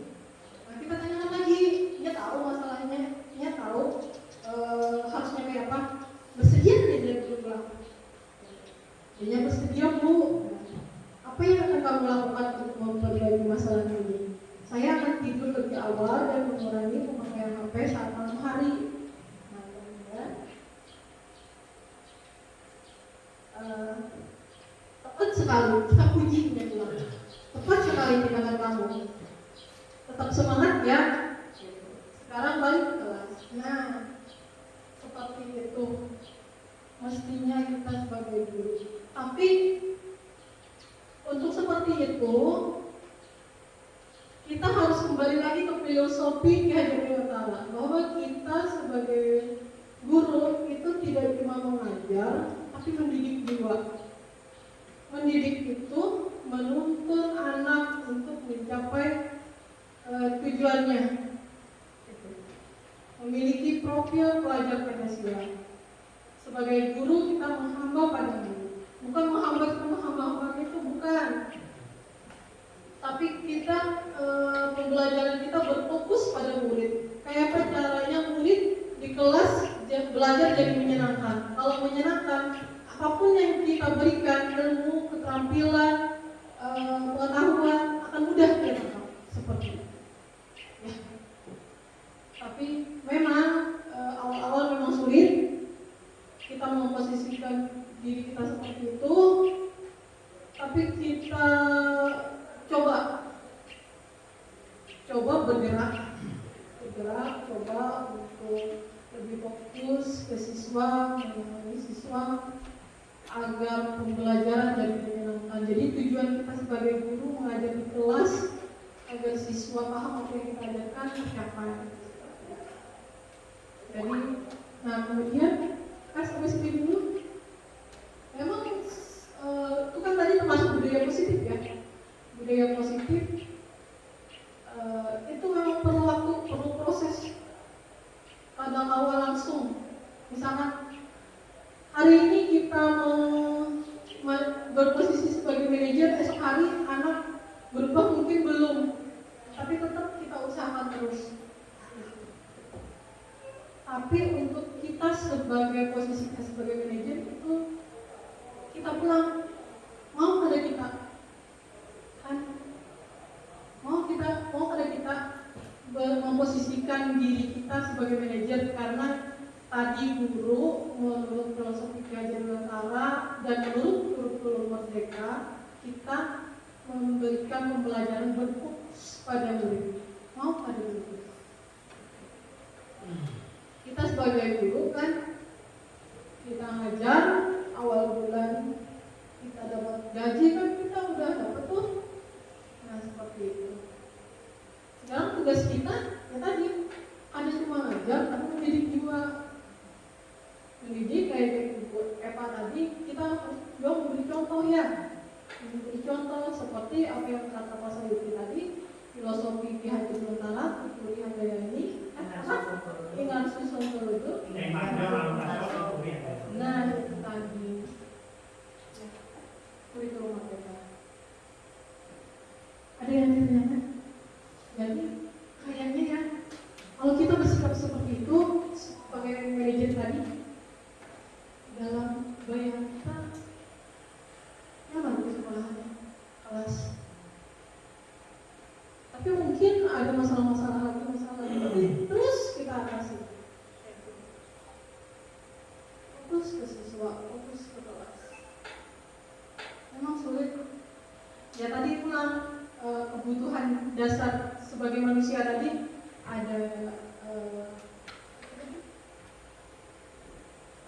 mempertahankan hidup apa? Hidup, kasih sayang, diterima ya, penguasaan. Oh ini aku nih dulu, kita harus nurut kebutuhan dasar. Tapi kita sebagai guru posisi kita harusnya seperti apa? Nah, jadi dengan posisi kita sebagai manajer tadi, diharapkan siswa punya tanggapan seperti ini.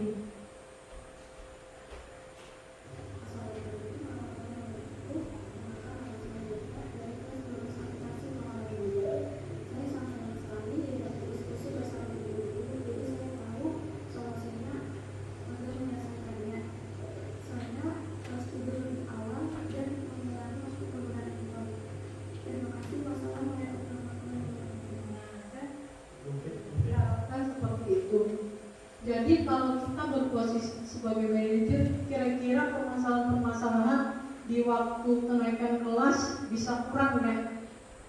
Mungkin anak yang broken home, kayak caranya sekolah supaya tetap nyaman belajarnya. Anak yang terlambat, anak yang kadang menggawi tugas, kayak caranya. Ada menggawi tugas mungkin karena dia kadang paham sebenarnya dengan ada sesuai minatnya, mungkin dia masuk akuntansi mungkin disuruh orang tuanya, tapi minatnya sebenarnya dia di sana, yang mungkin aja kan.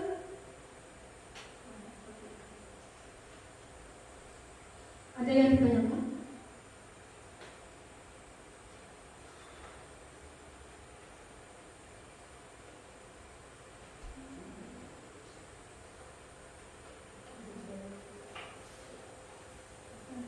Kemudian ini teori motivasi dan hukuman penghargaan restitusi. Nah, ini. Jadi teori motivasi itu ada 3 yang memotivasi manusia itu berperilaku itu ada 3 untuk menghindari ketidaknyamanan atau hukuman. Udah dah pegawai peraturan ini supaya nyaman, supaya pada dihukum, cuma gara-gara itu motivasinya menaati peraturan.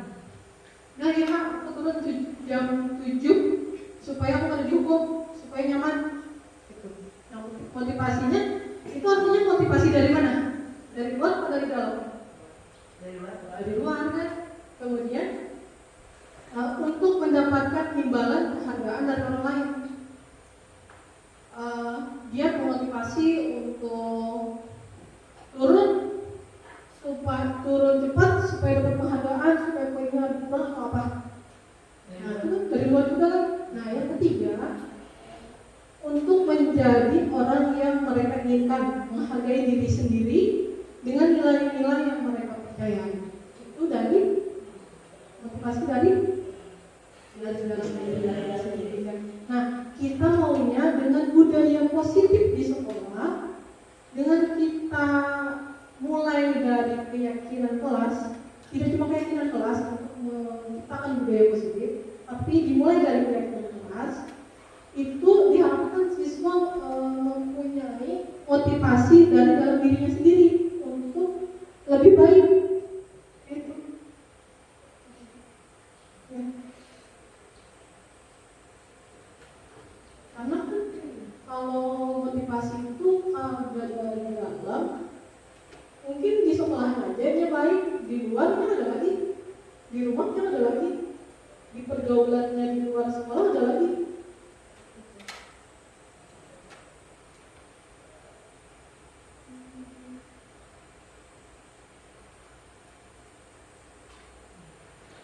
Nah ini untuk mendapatkan imbalan atau penghargaan, jadi mereka melakukan sebuah tindakan karena ingin penghargaan. Kalau ini yang ketiga tadi motivasi dari dalam.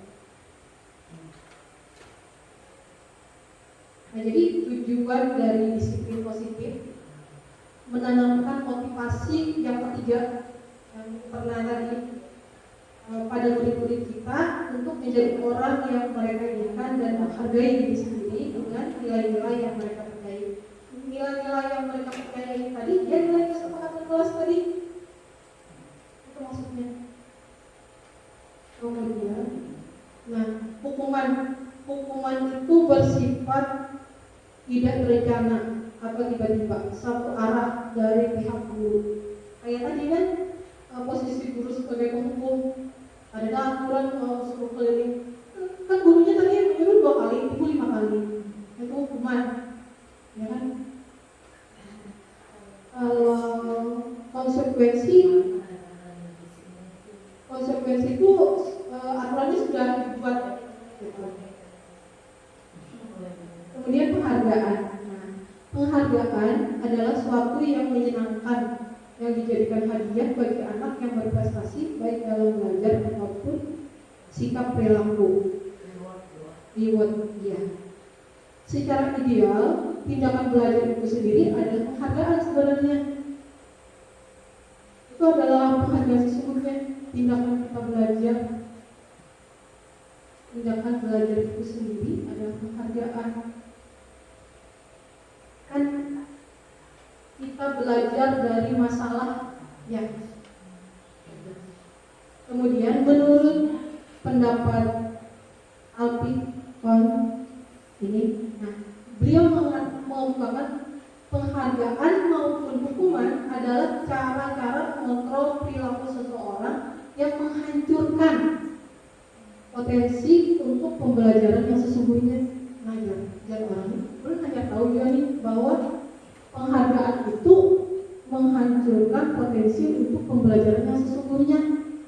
Karena kan intinya hendak melakukan sesuatu karena hendak imbalan, dapat penghargaan. Maunya tuh ada kan penghargaan, ada kan?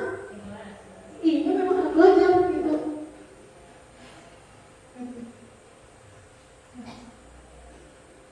Jadi menurut Bapak Ibu,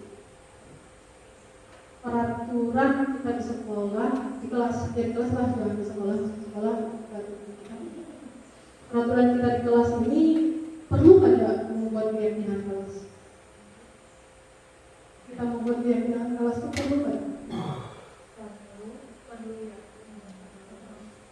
Perlu kita membuat keyakinan kelas supaya apa? Supaya apa hubungannya? kira-kira kelas supaya apa? Iya. Kesepakatan antara guru, wali kelas dan siswa yang ada di kelas tersebut. Supaya nilai-nilai kebajikan bisa supaya nilai-nilai kebajikan yang sudah kita sepakati itu bisa diterapkan, bisa termotivasi dari diri murid sendiri untuk melakukan nilai-nilai kebajikan yang sudah mereka sepakati. Kan kita membuat keyakinan kelas supaya nilai-nilai kebajikan tadi dilaksanakan oleh si siswa kan. Nah, bedanya dengan peraturan kelas dengan ada konsekuensi dan hukuman-hukuman. Kalau kesepakatan ada kayak apa caranya nyebut salah biar boleh jalan. Ya tadi posisi kita sebagai manajer itu namanya lain konsekuensi lain hukuman. Berarti tidak boleh lah Bu memberi efek jerak misalkan dengan cara apa gitu. Karena orangnya kan ada beberapa peserta didik yang Itu pasti ada ya anak bandel di ya itu tadi caranya tadi ya segitiga restitusi tadi. Karena segitiga restitusi tadi kan langkahnya melalui stabilan identitas tadi kan sampai keyakinan. Nah kan kita sebelum membuat keyakinan kelas kita tanyai dulu sepakat kada, penting kada ini, tanyain satu-satu siswanya.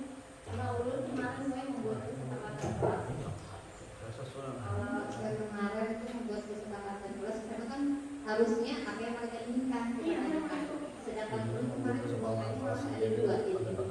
Ini apa yang mereka inginkan, apa yang tidak boleh mereka inginkan. Oh iya. Makanya kemarin kan soalnya, jadi mereka menuliskan ada dua, yang mereka inginkan apa, yang tidak boleh mereka lakukan apa. Ini tidak boleh. Kemarin ada ajarannya Apa contoh tidak bolehnya apa? yang tidak boleh seperti buang sampah. Nah itu ada ajarannya kalau tidak boleh atau kemudian harusnya seperti apa. Balik lagi ke bagian siswanya. Jadi kata mereka denda Bu, berapa denda atau 2.000. Kayak gitu. Jadi tapi timbal baliknya memang belum tanyakan lagi ke siswanya. Nah, ya betul. Nah, tapi kalau keyakinan kelas yang di sini, maksudnya kesepakatan kelas ini, iya kalimat positif. Misalkan jangan membuang sampah sembarangan, jagalah kebersihan. Jadi kalau anak membuang sampah sembarangan, dia sudah melanggar keyakinan kelas yang mana? Kita pulang posisi kita sebagai manajer. Di dalam keyakinan kelas ini dan kesepakatan kelas tidak ada istilah hukuman dan konsekuensi. Positif semuanya. Dan tidak memberatkan. Sesuai yang punya paparan, ulun pengen minta contoh nanti aja kan kami sebagai wali kelas contoh bagaimana tadi keyakinan atau kesepakatan kelas yang baik. Contohnya saya dong filenya. Soalnya kan ini kan budaya positif ini bagus untuk kami sebagai wali kelas, masukan-masukan untuk kami sebagai wali kelas agar lebih baik lagi dalam menjadi guru maupun menjadi wali kelas.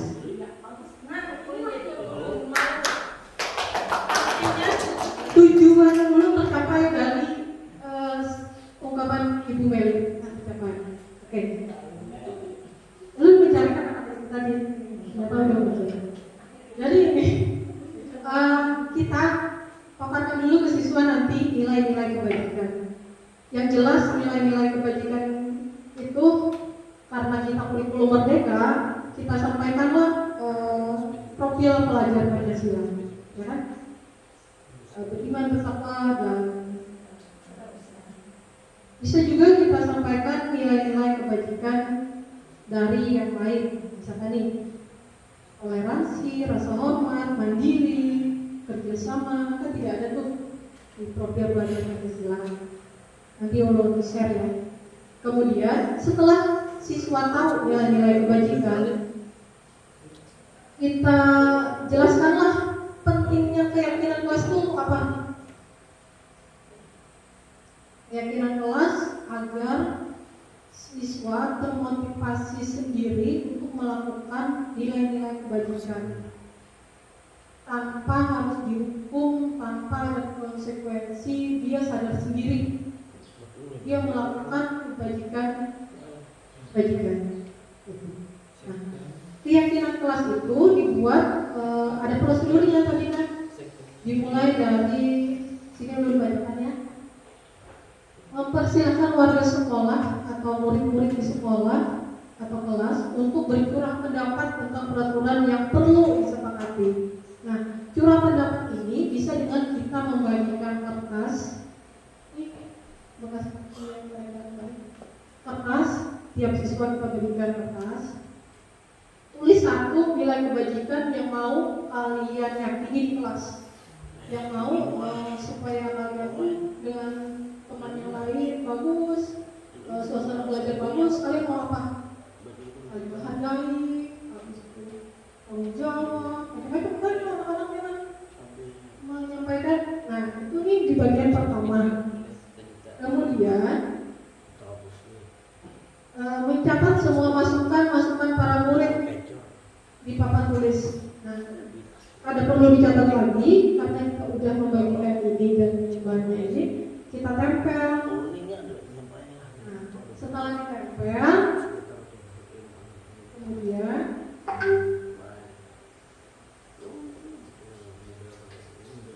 susunlah keyakinan kelas sesuai prosedur pembentukan keyakinan kelas dan pilih kalimat-kalimat dalam bentuk negatif menjadi positif.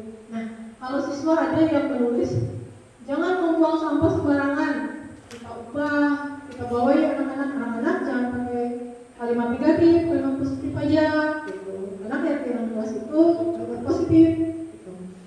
Kita arahkan, kita kumpul-kumpulkan, yang sama-sama, misalkan ada yang menjaga disiplin waktu, ada yang disiplin disiplin waktu dengan disiplin mengumpulkan tugas tepat waktunya itu sama, satu aja disiplin itu banyak. Jadi kita jelaskan juga ke siswa, jadi disiplin ini kita gabungkan jadi satu ya, jadi disiplin aja. Jadi disiplin itu termasuk disiplin waktu, disiplin memakai baju sesuai aturan, habis itu disiplin mengumpulkan tugas dan lain-lain. Kemudian tinjau kembali daftar curah pendapat yang sudah dicatat. Anda mungkin akan mendapati bahwa pernyataan yang tertulis di sana masih banyak yang berupa peraturan-peraturan.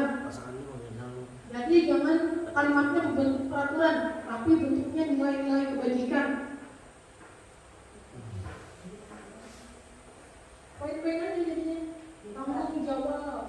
Jadi peraturan itu berdiri sendiri, bayarin aja gitu lah.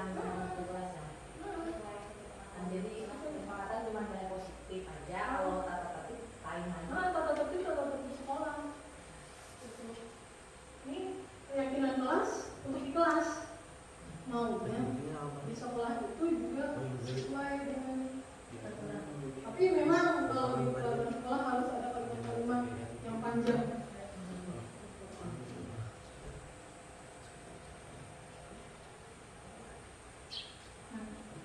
Prosedur yang kelima, tinjau ulang keyakinan secara bersama-sama.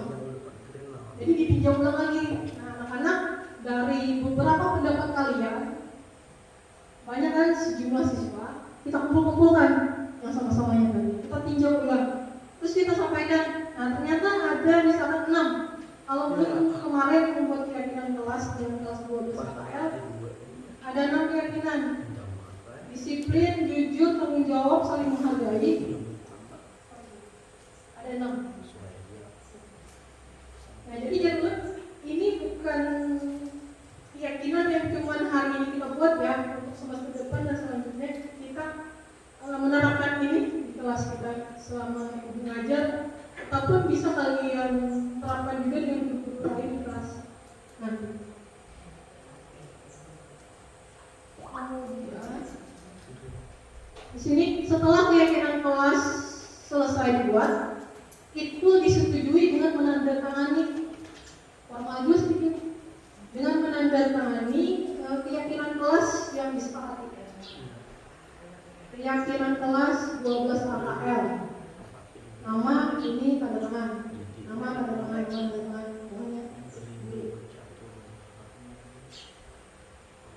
Jadi tempel juga tanda tangan itu tadi di samping keyakinan kelas. Keyakinan kelas selanjutnya bisa diletakkan di dinding kelas di tempat yang mudah dibuat semua warga kelas. Nah, kalau ulun kemarin membuatnya, itu kan prosedurnya. Kalau dalam prakteknya kemarin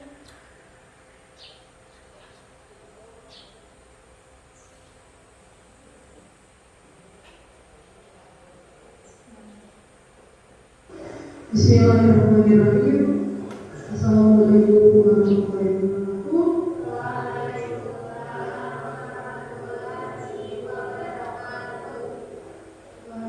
Terima kasih. Hari ini kita akan membuat kesepakatan kelas. Kesepakatan kelas yang nantinya akan menjadi keyakinan kelas kesepakatan. Ada yang tahu tentang keyakinan kelas? Ada? Kita tanyakan. Kemudian ulun dipakai jalan. Nah ini ulun membagikan kertas tadi. Kemudian ditulis mereka, ditempel mereka ke depan. Lagi disusun sesuai ini. Nah ini akhirnya kemudian ini mereka tanda tangani. Nah kita jelaskan inilah kesepakatan kelas.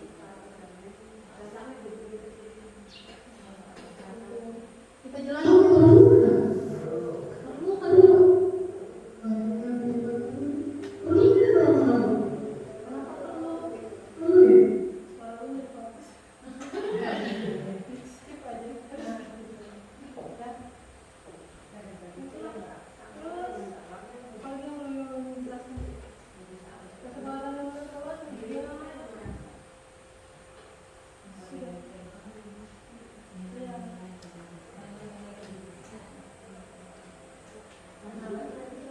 Sudah semua belum sampaikan ke Bapak Ibu, rekan-rekan teman semuanya bahwa untuk menciptakan budaya positif di sekolah kita ininya dengan disiplin positif. Disiplin positif itu disiplin yang berdasarkan motivasi dalam diri mereka sendiri. Bisa dimulai dengan keyakinan kelas yang disepakati bersama untuk memunculkan nilai-nilai kebajikan profil pelajar Pancasila. Kita sebagai guru itu hanya menuntut laku anak. Ada bisa kita memerintahkan kampanye kayak seperti dialog ibu dan bapak tadi teman kita tadi, ya kan? Buka aja ya. Enggak, kita si anak tetap dia pegang keyakinannya dan bukan gitu. Nah, seperti itu. Jadi dengan kita memahami 5 kebutuhan dasar manusia, 5 kebutuhan dasar manusia tidak cuma murid, tapi kita juga sebagai guru dan rekan sejawat kita paham. Oh dia melakukan seperti itu karena dia anak ini, dia memenuhi kebutuhannya di bagian kasih sayang. Dia kayak itu karena dia memenuhi kebutuhan ini, maka kita sebagai guru memposisikan diri kita sebagai apa? Itu yang bagus agar apa? Agar nilai-nilai kebajikan profil pelajar Pancasila itu tercapai. Jadi motivasi untuk melakukan hal kebaikan itu berasal dari dalam diri mereka sendiri. Langkah-langkah kita sebagai memposisikan diri sebagai manajer tadi dengan melakukan tahapan-tahapan tiga institusi. Sekian pemaparan dari Ulun minta refleksi dari teman-teman untuk apa perasaan saat ini setelah menerima pemaparan, penjelasan dan diskusi kita tadi. Coba Terima kasih Bu. Jadi apa yang Ibu jelaskan untuk hari ini saya kami sebagai wali kelas itu bisa membuka wawasan kami hari ini untuk semester baru, ajaran baru, sehingga kami mungkin bisa menerapkan di kelas ataupun kelas-kelas yang lain kami mengajar itu bisa menerapkan kesempatan kelas ini sehingga tercipta kelas yang diinginkan siswa juga yang keinginan guru pengajar atau keinginan kami. Mungkin begitu, semoga kami bisa menerapkannya. Terima kasih. Alhamdulillah. Terima kasih. Kemudian Ibu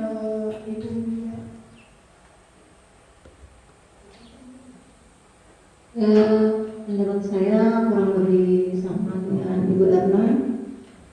Jadi dapat pengetahuan baru yang bisa kami terapkan nanti mungkin di semester yang akan dihadapi berikut. Itu Ibu. Iya, terima kasih. Kemudian kalau Bapak, ya silakan. Terima kasih Bu. Jadi untuk perasaan saat ini mungkin kurang lebih sama dengan ibu sekalian, bahwa ini akan lebih baik lagi mengharapkan apa yang seharusnya yang kami dapat hari ini. Mungkin kemarin banyak hal di posisian diri kami itu kurang tepat. Jadi saat ini mungkin disarankan lebih ke posisian manajer ya Bu. Nah, mungkin seperti itu aja Bu. Tanggapan dari Bu. Iya, terima kasih Bapak. Kemudian Ibu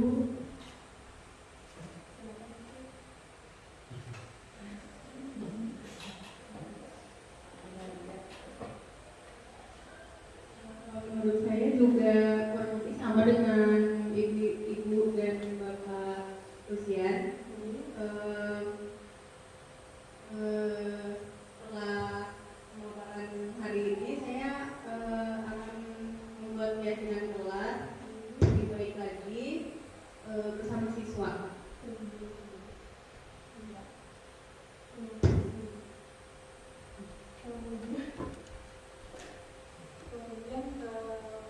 Ya, terima kasih refleksi tanggapan dari